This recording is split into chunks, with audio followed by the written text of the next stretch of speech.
So we pick up from where we left off in the last episode with Miss Pat and Tony not really doing all that well, and unfortunately, as Tony reveals he has a coke habit, tries to get Miss Pat and even Denise to participate.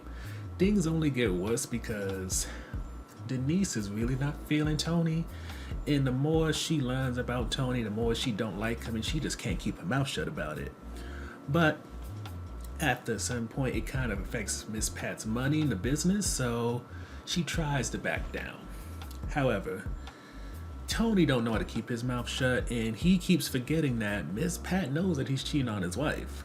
But they try to make it clear that because Naomi pretty much grew up with her grandmother being single and alone and not rich, and her mom being the same way, that she's kind of afraid to leave Tony, but at the same time, she feels so disrespected that she hates being with him. And everything comes to a head at a radio interview where it becomes clear that Tony is feeling himself to the point where he can't be someone to just tolerate anymore. So Miss Pat decides to air him out on the Buzzy the Host show. Naomi leaves him during the show, and Denise is ready to whoop his ass too, but because they're starting to get to that point where they really can't catch a charge, instead they decide once they get home, they're gonna call somebody and they're gonna whoop Tony's ass. And with that, Miss Pat has finished the tour, or rather got kicked off the tour, and that's that. But let it be noted, it's very lucky for Junebug that Miss Pat got off the tour at that point rather than it being speed up and she came home earlier. And that's because Junebug's dating this white girl named Allison, who's also his first, and she comes to the house talking about how Terry's dad, she calls Ashley her sister, Brandon her brother, and it's very weird. And then we learn that she's pregnant. Now, you can see for some reason the show is holding back from all the commentary it usually would deliver, like in the first two seasons, in regards to Black Boy dating this white girl by surprise and getting her pregnant. But I guess without Miss Pat being there, they don't have that shield of a comedian who can kind of make the right type of jokes or something. I don't know. It feels like a missed opportunity. But that aside, because Ashley is very suspicious about the whole situation, she starts to do some math. Allison said she got pregnant at 12 weeks.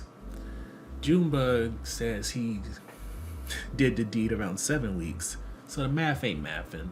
And then when Terry learns about all this, it really becomes an issue to the point where Ashley, to potentially save her brother, she confronts Mayor Malinowski, who is Allison's father, and also a Republican and also anti-trans and a whole bunch of other things, which again makes it so unfortunate that Miss Pat was not back home so she can confront all this. But again, missed opportunities. But getting back to the point, Ashley confronts Allison, especially after Allison quote-unquote gets kicked out by her dad, and then we learn this has all been a setup.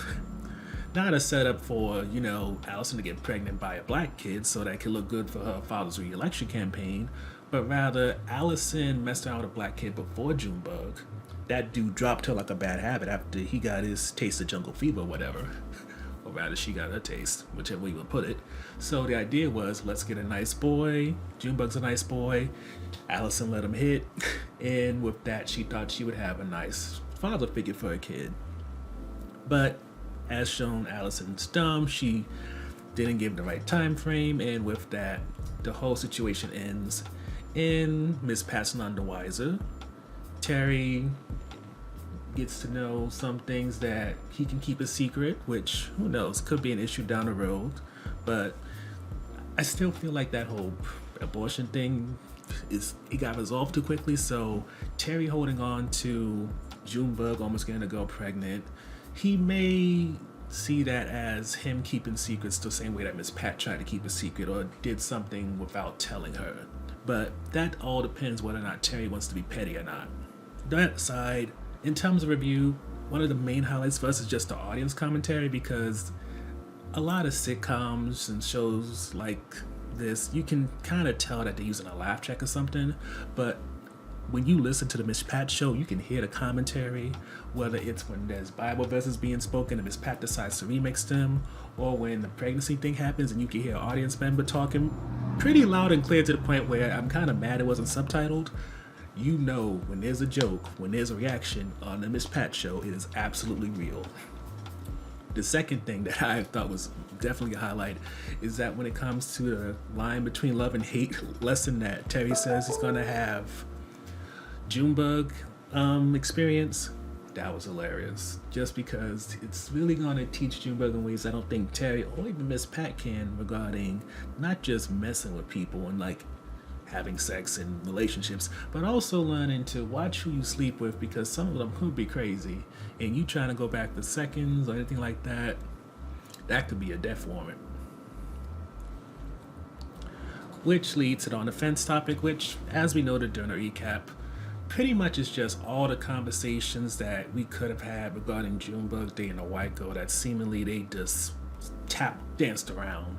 And I don't know why, because Miss Pat show has done and said so many more things that could be considered controversial or problematic, so